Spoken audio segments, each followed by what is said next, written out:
Hi എവർക്കും പുതിയൊരു വീഡിയോയിലേക്ക് സ്വാഗതം. നിങ്ങൾ വീടില്ലാത്ത കുടുംബമാണോ? സ്വന്തമായി ഭൂമിയുണ്ട്, പക്ഷേ വീട് നിർമ്മിക്കാൻ സാമ്പത്തിക ബുദ്ധിമുട്ടുണ്ടോ? അല്ലെങ്കിൽ പണി പൂർത്തിയാകാതെ കിടക്കുന്ന വീടാണോ?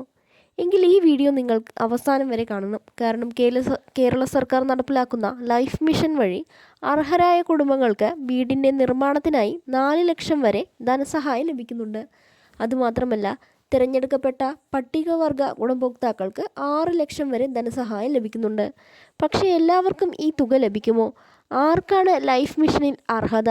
ഭൂമിയില്ലാത്തവർക്ക് എന്താണ് ചെയ്യാൻ കഴിയുക? ഇതിനായി എവിടെയാണ് അപേക്ഷിക്കേണ്ടത്? പഴയ ലൈഫ് ലിസ്റ്റിൽ പേരില്ലാത്തവർക്ക് അവസരമുണ്ടോ? ബെനിഫിഷ്യറി ലിസ്റ്റ് എങ്ങനെ പരിശോധിക്കാം? ഇതെല്ലാം ഈ വീഡിയോയിൽ വിശദമായി നോക്കാം. ആദ്യമായി തന്നെ നമുക്ക് എന്താണ് ലൈഫ് മിഷൻ എന്ന് മനസ്സിലാക്കാം. കേരളത്തിലെ ഭവനരഹിതർക്ക് സുരക്ഷിതവും മാന്യമായ വീട് ലഭ്യമാക്കുക എന്നതാണ് പദ്ധതിയുടെ പ്രധാന ലക്ഷ്യം. എന്നാൽ ഇത് വെറും വീട് നിർമ്മിച്ച് നൽകുന്ന പദ്ധതി മാത്രമല്ല. ഭവനത്തോടൊപ്പം ഗുണഭോക്താക്കൾക്ക് ഉപജീവനമാർഗവും സാമൂഹ്യ സുരക്ഷയും മറ്റ് ക്ഷേമ പദ്ധതികളുടെ പ്രയോജനവും ലഭ്യമാക്കുക എന്നത് വലിയ ലക്ഷ്യം പദ്ധതിക്കുണ്ട്. 2016 ലൈഫ് മിഷൻ ആരംഭിച്ചത്. ഇപ്പോൾ പോലും കേരളത്തിലെ ഭവനരഹിത കുടുംബങ്ങൾക്ക് വലിയ സഹായമായി ഈ പദ്ധതി തുടരുകയാണ്. 2026 ഫെബ്രുവരി വരെയുള്ള സർക്കാർ വിവരമനുസരിച്ച് ലൈഫ് മിഷൻ വഴി ഏകദേശം 5 ലക്ഷം വീടുകളുടെ നിർമ്മാണം പൂർത്തിയാക്കിയിട്ടുണ്ട്. ലൈഫ് മിഷൻ വഴി സാധാരണ ഗുണഭോക്താവിന് 4 ലക്ഷം ഭവന നിർമ്മാണ ധനസഹായം ലഭിക്കുന്നു. ഈ തുക വീടിൻ്റെ നിർമ്മാണ പുരോഗതിക്ക് അനുസരിച്ച് 4 ഗഡുക്കളായി നൽകുന്നതായി കേരള സർക്കാർ വ്യക്തമാക്കുന്നു. അതായത് ആദ്യ ഗഡു വീടിൻ്റെ നിർമ്മാണം ആരംഭിക്കുന്ന ഘട്ടത്തിൽ, രണ്ടാമത്തെ ഗഡു നിർമ്മാണം അടുത്ത ഘട്ടത്തിലേക്ക് എത്തിയപ്പോൾ, മൂന്നാമത്തെ ഗഡു വീടിൻ്റെ നിർമ്മാണം കൂടുതൽ പൂർത്തിയായ ഘട്ടത്തിൽ, നാലാമത്തെ ഗഡു നിർമ്മാണം പൂർത്തിയാകുന്ന ഘട്ടത്തിൽ. എന്നാൽ കൃത്യമായ ഗഡു തുകയും നൽകുന്ന സമയവും ബന്ധപ്പെട്ട സർക്കാർ നിർദ്ദേശങ്ങളും കരാറും നിർമ്മാണ പുരോഗതിയും അനുസരിച്ചായിരിക്കും. അതുകൊണ്ട് 4 ലക്ഷം ഒറ്റത്തവണ ബാങ്ക് അക്കൗണ്ടിൽ ലഭിക്കും എന്ന് കരുതരുത്. ഇനി മറ്റൊരു പ്രധാനപ്പെട്ട കാര്യം, തിരഞ്ഞെടുക്കപ്പെട്ട പട്ടികവർഗ ഗുണഭോക്താക്കൾക്ക് 6 ലക്ഷം വരെ ലൈഫ് മിഷൻ ഭവന നിർമ്മാണ ധനസഹായം ലഭിക്കുന്നു. ഇവർക്കുള്ള ധനസഹായം സാധാരണ ഗുണഭോക്താക്കളിൽ നിന്ന് വ്യത്യസ്തമായിരിക്കും. 5 ഗഡുക്കളായി നൽകുന്നതായി സർക്കാർ വിവരത്തിൽ പറയുന്നു. ചില പ്രത്യേക ദുർഘട പ്രദേശങ്ങളിലെ പട്ടികവർഗ ഗുണഭോക്താക്കൾക്ക് അധിക സഹായവുമായി ബന്ധപ്പെട്ട വ്യവസ്ഥകളും നിലവിലുണ്ട്. അതുകൊണ്ട് പട്ടികവർഗ കുടുംബമാണെങ്കിൽ നിങ്ങളുടെ പഞ്ചായത്ത് അല്ലെങ്കിൽ ബന്ധപ്പെട്ട ഉദ്യോഗസ്ഥരോട് നിലവിലെ പ്രത്യേക ആനുകൂല്യങ്ങൾ പ്രത്യേകം ചോദിച്ച് മനസ്സിലാക്കണം. ലൈഫ് മിഷൻ്റെ ഔദ്യോഗിക വിവരമനുസരിച്ച് പ്രധാനമായും താഴെ പറയുന്ന വിഭാഗങ്ങളാണ് പദ്ധതിയുടെ ഗുണഭോക്താക്കൾ. ഒന്നാമതായി, ഭൂമിയുള്ള ഭവനരഹിതർ. സ്വന്തമായി ഭൂമിയുണ്ട്, പക്ഷേ താമസിക്കാൻ സ്വന്തമായി വീടില്ല. ഇത്തരത്തിലുള്ള കുടുംബങ്ങൾക്ക് ലൈഫ് മിഷനിൽ ഉൾപ്പെടുത്താം. രണ്ടാമതായി, വീട് പൂർത്തിയാക്കാൻ കഴിയാത്തവർ. വീട് നിർമ്മാണം ആരംഭിച്ചെങ്കിലും സാമ്പത്തിക കാരണങ്ങളിൽ പണി പൂർത്തിയാക്കാൻ കഴിഞ്ഞിട്ടില്ലെങ്കിൽ അർഹത അനുസരിച്ച് പദ്ധതിയിൽ ഉൾപ്പെടുത്തുന്ന വിഭാഗമുണ്ട്.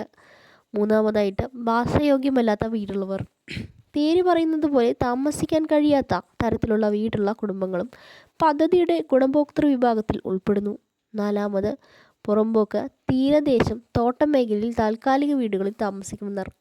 ഇത്തരത്തിലുള്ള കുടുംബങ്ങളെയും ലൈഫ് മിഷൻ പരിഗണിക്കുന്നു. അഞ്ചാമതായി, ഭൂമിയില്ലാത്ത ഭവനരഹിതർ. ഇതാണ് ഏറ്റവും പ്രധാനപ്പെട്ട വിഭാഗം. ഭൂമിയുമില്ല, വീടുമില്ല എന്ന അവസ്ഥയിലുള്ള കുടുംബങ്ങൾ. ഇവർക്ക് ലൈഫ് മിഷനിൽ ഭവന സമുച്ചയങ്ങൾ ഉൾപ്പെടെയുള്ള പുനരധിവാസ സംവിധാനങ്ങൾ ഒരുക്കുന്നുണ്ട്. ഭൂമിയില്ലാത്തവർക്ക് 4 ലക്ഷം നേരിട്ട് കിട്ടും. ഇവിടെ വലിയൊരു സംശയമുണ്ട്. എനിക്ക് ഭൂമിയില്ല, ലൈഫ് മിഷനിൽ അപേക്ഷിച്ചാൽ 4 ലക്ഷം എൻ്റെ അക്കൗണ്ടിലെത്തുമോ? അങ്ങനെ ഭൂമിയില്ലാത്തവർക്കും നേരിട്ട് 4 ലക്ഷം നൽകുന്ന രീതിയില്ല. ലൈഫ് മിഷൻ ഭൂമിയില്ലാത്ത ഭവനരഹിതരുടെ പുനരധിവാസത്തിനായി പൊതു ഉടമസ്ഥതയിലുള്ള ഭവന സമുച്ചയങ്ങൾ ഉൾപ്പെടെയുള്ള സംവിധാനങ്ങൾ നടപ്പാക്കുന്നു. അതായത് ഭൂമിയുള്ള ഭവനരഹിതർക്കുള്ള ഇൻഡിവിജ്വൽ ഹൗസ് കൺസ്ട്രക്ഷൻ സഹായവും ഭൂമിയില്ലാത്തവർക്ക് റീഹാബിലിറ്റേഷൻ അല്ലെങ്കിൽ ഹൗസ് കോംപ്ലക്സ് സംവിധാനവും വ്യത്യസ്തമായി മനസ്സിലാക്കാം. അതിനാൽ ഭൂമിയില്ലാത്ത കുടുംബങ്ങൾ നിങ്ങളുടെ പഞ്ചായത്ത് അല്ലെങ്കിൽ നഗരസഭയിൽ life mission landless or houseless beneficiary നടപടികൾ സംബന്ധിച്ച് അന്വേഷിക്കണം. എല്ലാവർക്കും അപേക്ഷിച്ചാൽ വീട് കിട്ടുമോ? ഇതാണ് വളരെ ശ്രദ്ധിക്കേണ്ടത്. അപേക്ഷിച്ചു എന്നതുകൊണ്ട് മാത്രം ലൈഫ് മിഷനിൽ വീട് ഉറപ്പാകില്ല. ഗുണഭോക്താക്കളെ കണ്ടെത്തുന്നതും പട്ടിക തയ്യാറാക്കുന്നതിനും സർക്കാർ നിർദ്ദിഷ്ട നടപടിക്രമമുണ്ട്. ലൈഫ് മിഷൻ ഔദ്യോഗിക വിവരമനുസരിച്ച് 2011 സോഷ്യോ എക്കണോമിക് കാസ്റ്റ് സെൻസസ് അടിസ്ഥാനമാക്കിയും വിവിധ ഘട്ടങ്ങളിൽ പുതുതായി ഉൾപ്പെടുത്തുന്നവരുടെയും ഒഴിവാക്കുന്നവരുടെയും പട്ടിക പ്രസിദ്ധീകരിക്കുകയും ചെയ്യുന്നു. അതുകൊണ്ട് ഞാൻ അപേക്ഷിച്ചു ഇനി 4 ലക്ഷം ഉറപ്പ് എന്ന് കരുതരുത്. എലിജിബിലിറ്റി, വെരിഫിക്കേഷൻ, ബെനിഫിഷ്യറി ലിസ്റ്റ്, ബന്ധപ്പെട്ട തദ്ദേശ സ്ഥാപനത്തിൻ്റെ നടപടിക്രമം എന്നിവ പ്രധാനമാണ്. ഇനി ആർക്കാണ് മുൻഗണന? ലൈഫ് മിഷൻ്റെ ചില വിഭാഗങ്ങൾക്ക് മുൻഗണന നൽകുന്നതായി ഔദ്യോഗിക വിവരങ്ങൾ പറയുന്നു. ഉദാഹരണത്തിന് മാനസിക വെല്ലുവിളി നേരിടുന്നവർ, ശരീര തളർച്ച ബാധിക്കുന്നവർ, അഗതികൾ, അംഗവൈകല്യമുള്ളവർ, ഭിന്നലിംഗക്കാർ, ഗുരുതര മാരക രോഗമുള്ളവർ, അവിവാഹിതരായ അമ്മമാർ, രോഗം അപകടം മൂലം ജോലി ചെയ്ത് വരുമാനം കണ്ടെത്താൻ കഴിയാത്തവർ, വിധവകൾ എന്നിവർക്ക് മുൻഗണന നൽകുന്ന പട്ടിക ലൈഫ് മിഷൻ്റെ ഔദ്യോഗികമായി പ്രസിദ്ധീകരിച്ചിട്ടുണ്ട്. അതുകൊണ്ട് കുടുംബത്തിൽ ഇത്തരത്തിലുള്ള സാഹചര്യമുണ്ടെങ്കിൽ അപേക്ഷ അല്ലെങ്കിൽ ബെനിഫിഷ്യറി വെരിഫിക്കേഷൻ സമയത്ത് അത് സംബന്ധിച്ച രേഖകൾ ശരിയായി സമർപ്പിക്കേണ്ടത് പ്രധാനമാണ്. ഇനി നിങ്ങൾ നോക്കേണ്ടത് പഴയ ലിസ്റ്റിൽ പേരില്ലെങ്കിൽ എന്ത് ചെയ്യണം എന്നുള്ളതാണ്. ലൈഫ് മിഷൻ്റെ പഴയ ബെനിഫിഷ്യറി ലിസ്റ്റിൽ പേര് ഇല്ല. ഇനി എന്ത് ചെയ്യണം? ഇവിടെ ഒരു കാര്യം ഓർക്കണം. ലൈഫ് മിഷൻ്റെ ബെനിഫിഷ്യറി സെലക്ഷൻ വിവിധ ഘട്ടങ്ങളിലൂടെയാണ് നടന്നത്. പഴയ ലിസ്റ്റിന് പുറമെ പിന്നീട് അർഹരായവരെ കണ്ടെത്തുന്നതിനായി പുതിയ അപേക്ഷകളും സ്വീകരിച്ചിട്ടുണ്ടെന്ന് കേരള സർക്കാർ വിവരിക്കുന്നു. അതുകൊണ്ട് പഴയ ലിസ്റ്റിൽ പേരില്ലാത്തവർ നിങ്ങളുടെ panchayat, municipality, corporation office life മിഷൻ്റെ നിലവിലെ ബെനിഫിഷ്യറി ലിസ്റ്റും പുതിയ അപേക്ഷ അല്ലെങ്കിൽ പരിശോധനാ നടപടികളും സംബന്ധിച്ച് അന്വേഷിക്കുക. പ്രത്യേകിച്ച് ലൈഫ് മിഷൻ ബെനിഫിഷ്യറി ലിസ്റ്റിൽ എൻ്റെ പേരുണ്ടോ എന്ന് ആദ്യം പരിശോധിക്കുക. പേരില്ലെങ്കിൽ പുതിയ അപേക്ഷ സ്വീകരിക്കുന്നുണ്ടോ എന്ന് ചോദിക്കുക. ബെനിഫിഷ്യറി ലിസ്റ്റ് പരിശോധിക്കേണ്ടത് എങ്ങനെയാണെന്ന് നമുക്ക് നോക്കാം. ലൈഫ് മിഷൻ്റെ ഔദ്യോഗിക വെബ്സൈറ്റിൽ ബെനിഫിഷ്യറി സംബന്ധിച്ച വിവരങ്ങളും പദ്ധതിയുടെ വിവരങ്ങളും ലഭ്യമാണ്. എന്നാൽ നിങ്ങളുടെ വ്യക്തിഗത ബെനിഫിഷ്യറി സ്റ്റാറ്റസ് അറിയാൻ ഏറ്റവും സുരക്ഷിതമായ മാർഗം ബന്ധപ്പെട്ട തദ്ദേശ സ്വയംഭരണ സ്ഥാപനങ്ങളിൽ അന്വേഷിക്കുകയാണ്. ഗ്രാമപ്രദേശത്തെയാണെങ്കിൽ ഗ്രാമപഞ്ചായത്ത്, നഗരപ്രദേശത്താണെങ്കിൽ മുനിസിപ്പാലിറ്റി അല്ലെങ്കിൽ കോർപ്പറേഷൻ എന്നിവിടങ്ങളിൽ ബന്ധപ്പെട്ട ഉദ്യോഗസ്ഥരോട് അന്വേഷിക്കാം.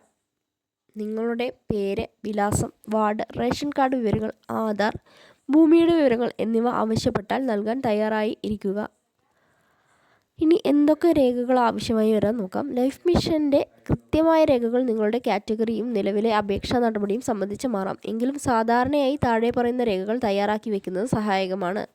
ആധാർ കാർഡ്, റേഷൻ കാർഡ്, വരുമാനവുമായി ബന്ധപ്പെട്ട രേഖകൾ, ഭൂമിയുടെ രേഖകൾ, ഭൂമിയിലുള്ള ഗുണഭോക്താക്കൾക്ക് താമസവുമായി ബന്ധപ്പെട്ട രേഖകൾ, ബാങ്ക് അക്കൗണ്ട് വിവരങ്ങൾ, ആവശ്യമായ ജാതി സർട്ടിഫിക്കറ്റ്, വൈകല്യം അല്ലെങ്കിൽ രോഗം തുടങ്ങിയ മുൻഗണന വിഭാഗം അവകാശപ്പെടുന്നുണ്ടെങ്കിൽ ബന്ധപ്പെട്ട സർട്ടിഫിക്കറ്റ്. പക്ഷേ ഇവിടെ പ്രധാനപ്പെട്ട ഒരു കാര്യം, യൂട്യൂബ് വീഡിയോ കണ്ടിട്ട് എല്ലാ രേഖകളും നിർബന്ധമാണെന്ന് കരുതരുത്. അപേക്ഷിക്കുന്ന സമയത്ത് നിങ്ങളുടെ തദ്ദേശ സ്ഥാപനത്തിൽ നിന്ന് നിലവിലെ ആവശ്യമായ രേഖകളുടെ പട്ടിക ഉറപ്പാക്കുക. ഇനി 4 ലക്ഷം എങ്ങനെ ലഭിക്കുമെന്ന് നോക്കാം. ലൈഫ് മിഷൻ വഴി സാധാരണ ഗുണഭോക്താവിന് 4 ലക്ഷം ലഭിക്കുന്നു. ഈ തുക വീട് നിർമ്മാണ പുരോഗതി അനുസരിച്ച് 4 ഗഡുക്കളായി നൽകുന്നു. അതായത് വീട് നിർമ്മാണത്തിൻ്റെ ഓരോ ഘട്ടവും പരിശോധിച്ച ശേഷം അടുത്ത ഗഡു ലഭിക്കുന്നു. അതുകൊണ്ട് 4 ലക്ഷം അനുവദിച്ചെന്നത് 4 ലക്ഷം ഒറ്റത്തവണ ലഭിച്ചു എന്നതല്ല. നിർമ്മാണത്തിൻ്റെ പുരോഗതി അനുസരിച്ചുള്ള ഇൻസ്റ്റാൾമെൻറ്റ് സംവിധാനം മനസ്സിലാക്കണം. പട്ടികവർഗ ഗുണഭോക്താക്കൾക്ക് 6 ലക്ഷം വരെ 5 ഗഡുക്കളായി നൽകുന്ന വ്യവസ്ഥയുണ്ട്. ലൈഫ് മിഷൻ ഏറ്റവും പ്രധാനപ്പെട്ട കാര്യം എന്താണെന്ന് വെച്ചാൽ, ലൈഫ് മിഷനെ കുറിച്ച് വീഡിയോ ചെയ്യുമ്പോൾ പലരും ഒരു ഹെഡ്ലൈൻ മാത്രം നൽകാറുണ്ട്. വീടില്ലാത്തവർക്ക് 4 ലക്ഷം. ഇത് ശരിയാണെങ്കിലും പൂർണ്ണമായ വിവരമല്ല. കാരണം ആർക്ക് 4 ലക്ഷം സ്വമേധയാ ലഭിക്കുന്നില്ല. നിങ്ങൾ ലൈഫ് മിഷൻ്റെ അർഹനായ ഗുണഭോക്താവായിരിക്കണം. ബെനിഫിഷ്യറി ലിസ്റ്റിൽ ഉൾപ്പെടണം. ആവശ്യമായ വെരിഫിക്കേഷൻ പൂർത്തിയാക്കണം. വീട് നിർമ്മാണവുമായി ബന്ധപ്പെട്ട നടപടികൾ പൂർത്തിയാക്കണം. അതിനുശേഷമാണ് സർക്കാർ നിശ്ചയിച്ച രീതിയിൽ ധനസഹായം ലഭിക്കുന്നത്. നിങ്ങളിപ്പോൾ ചെയ്യേണ്ടത്, അപ്പോൾ വീടില്ലാത്തവരും ലൈഫ് മിഷൻ സഹായം നേടുന്നവരും ഇപ്പോൾ എന്താണ് ചെയ്യേണ്ടത്? ഒന്നാമതായി നിങ്ങളുടെ പേര് ലൈഫ് മിഷൻ ബെനിഫിഷ്യറി ലിസ്റ്റിൽ ഉണ്ടോ എന്ന് പരിശോധിക്കുക. രണ്ടാമത് നിങ്ങളുടെ പഞ്ചായത്ത്, മുനിസിപ്പാലിറ്റി ലൈഫ് മിഷൻ സംബന്ധിച്ച നിലവിലെ അപേക്ഷാ പട്ടിക വിവരങ്ങൾ അന്വേഷിക്കുക. മൂന്നാമത് ആധാർ, റേഷൻ കാർഡ്, ഭൂമി സംബന്ധിച്ച രേഖകൾ, വരുമാനം, മറ്റ് ആവശ്യമായ രേഖകൾ തയ്യാറാക്കി വയ്ക്കുക. നാലാമത് ഭൂമിയില്ലാത്തവരാണെങ്കിൽ ഇൻഡിവിജ്വൽ ഹൗസ് ഗ്രാൻറ്റ് മാത്രമല്ല, ലൈഫ് മിഷൻ്റെ റീഹാബിലിറ്റേഷൻ അല്ലെങ്കിൽ ഹൗസിംഗ് കോംപ്ലക്സ് സംവിധാനങ്ങളെക്കുറിച്ച് അന്വേഷിക്കുക. അഞ്ചാമത് ഇടനിലക്കാരെ വിശ്വസിച്ച് പണം നൽകരുത്. ഔദ്യോഗിക സർക്കാർ ഓഫീസുകൾ വഴിയാണ് വിവരങ്ങൾ നടപ്പിലാക്കേണ്ടത്. അപ്പോൾ സുഹൃത്തുക്കളെ, ലൈഫ് മിഷൻ വഴി സാധാരണ ഗുണഭോക്താക്കൾ 4 ലക്ഷം വരെ, തിരഞ്ഞെടുക്കപ്പെട്ട പട്ടികവർഗ ഗുണഭോക്താക്കൾക്ക് 6 ലക്ഷം വരെ ഭവന നിർമ്മാണ ധനസഹായം ലഭിക്കുന്നതിനെക്കുറിച്ച് പ്രധാന വിവരങ്ങളാണ് ഈ വീഡിയോയിൽ പറഞ്ഞത്. നിങ്ങളുടെ വീട്ടിൽ വീടില്ലാത്ത ആരെങ്കിലും ഉണ്ടെങ്കിൽ ഈ വീഡിയോ അവർക്ക് ഷെയർ ചെയ്യുക. ലൈഫ് മിഷൻ നിങ്ങളുടെ പേരുണ്ടോ എന്ന് പരിശോധിക്കാനുള്ള വഴിയും പുതിയ ബെനിഫിഷ്യറി ലിസ്റ്റ് വന്നിട്ടുണ്ടോ എന്നും അറിയാൻ ആഗ്രഹിക്കുന്നുണ്ടെങ്കിൽ കമൻറ്റിൽ ലൈഫ് ലിസ്റ്റ് എന്ന് എഴുതുക. അടുത്ത വീഡിയോയിൽ ലൈഫ് മിഷൻ ബെനിഫിഷ്യറി ലിസ്റ്റ് എങ്ങനെ പരിശോധിക്കാം, പേരില്ലെങ്കിൽ എന്ത് ചെയ്യാം, അപേക്ഷാ പരാതി എവിടെ നൽകാം എന്നത് സ്റ്റെപ്പ് ബൈ സ്റ്റെപ്പായി വിശദീകരിക്കാം.